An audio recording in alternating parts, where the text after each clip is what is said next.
Hi guys, welcome to all of you. मैं VK Mishra Khan Global Studies के KGS UGC NET YouTube channel पर आप सभी का स्वागत और अभिनंदन करता हूं। आज के इस सेशन में हम लोग डिस्कस करेंगे इंडियन ओशनिक करंट या हिंद महासागरीय धाराओं के बारे में। हिंद महासागरीय धाराओं के नाम लगभग आपके यूपीएससी में, यूपीपीएससी में एंड साथ ही साथ में यूजीसी नेट में लगभग सभी जगह पूछा जाता है। इससे पहले हम आप लोगों से डिस्कस कर चुके हैं अटलांटिक महासागरीय धाराओं के बारे में। यहां पे यदि हम इंडियन ओशियन पे नजर डालें तो यदि इस फिगर में देखें, यह है 0 डिग्री। ये जो लाइन आप देख रहे हैं जो रेड कलर का है, ये 0 डिग्री अक्षांश है। 0 डिग्री अक्षांश को हम विषुवत रेखा या इक्वेटर या भूमध्य रेखा के नाम से जानते हैं। यहां पे यदि ये है इंडियन ओशन, तो इंडियन यहां पे 0 डिग्री के ये उत्तर में भी है, इसका मतलब ये है, और दक्षिण में भी है। आप देख सकते हैं, इसका मतलब ये है कि इंडियन ओशन उत्तरी गोलार्ध में भी है और दक्षिणी गोलार्ध में भी है। तो हिंद महासागरीय धाराओं का निर्माण उत्तरी गोलार्ध में भी होना चाहिए और दक्षिणी गोलार्ध में भी होना चाहिए। आपके मन में ऐसा क्वेश्चन उठ रहा होगा। वास्तव में होता क्या है कि यदि हम उत्तरी हिंद महासागरीय जो धाराएं हैं, इन उत्तरी हिंद महासागरीय धाराओं में यहां पे यदि हम बात करें, उत्तरी हिंद महासागर में जल धाराओं का निर्माण नहीं होता। यहां पे आपने क्या देखा कि उत्तरी हिंद महासागर में जल धाराओं का निर्माण नहीं होता। अब आपके मन में उठेगा, सर आखिर में क्यों, वाई, रीजन क्या है? तो वास्तव में होता क्या है कि इस उत्तरी हिंद महासागर में मानसून का प्रभाव होता है। इसी मानसून के कारण जिसके प्रभाव से भारत में वर्षा होती है, न केवल भारत में बल्कि भारतीय उपमहाद्वीप में वर्षा होती है। तो इस स्थिति में चूंकि यहां पे मानसून का प्रभाव होता है, इस मानसून के प्रभाव के कारण उत्तरी हिंद महासागर में जलधाराओं का निर्माण नहीं होता।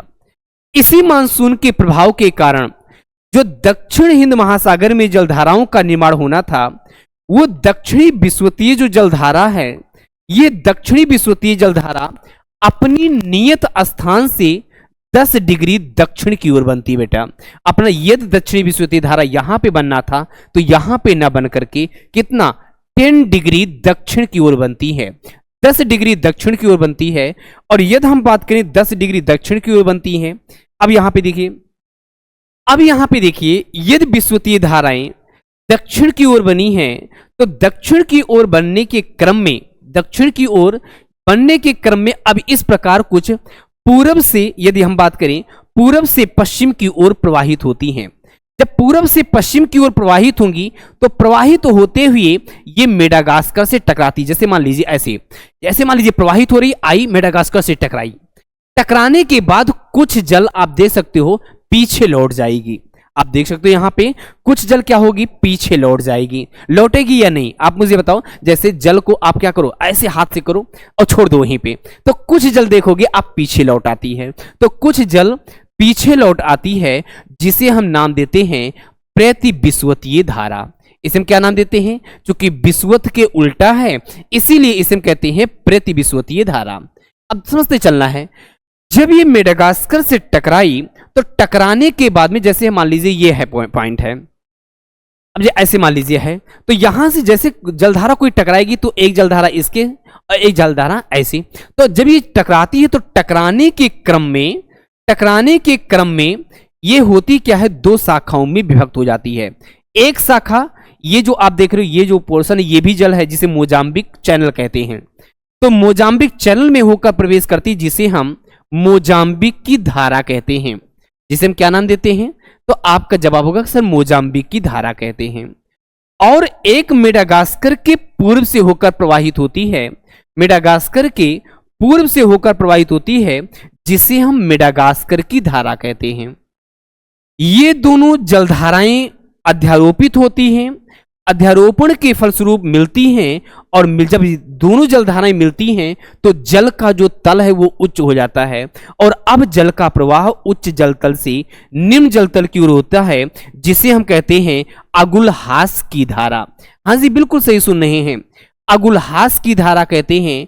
और साथ ही साथ में यह कोरियलिस बल के प्रभाव से, पछुआ पवनों के प्रभाव से यह मुड़ती है बाईं ओर और पछुआ पवन प्रवाह में मिल जाती है, इस प्रकार प्रवाहित होती हैं।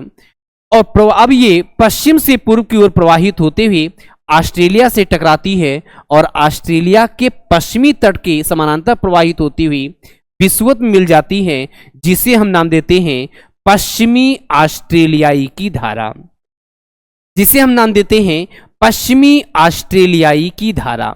और इस प्रकार आपने देखा कि एक एंटी साइकिल पूरी हो गई है।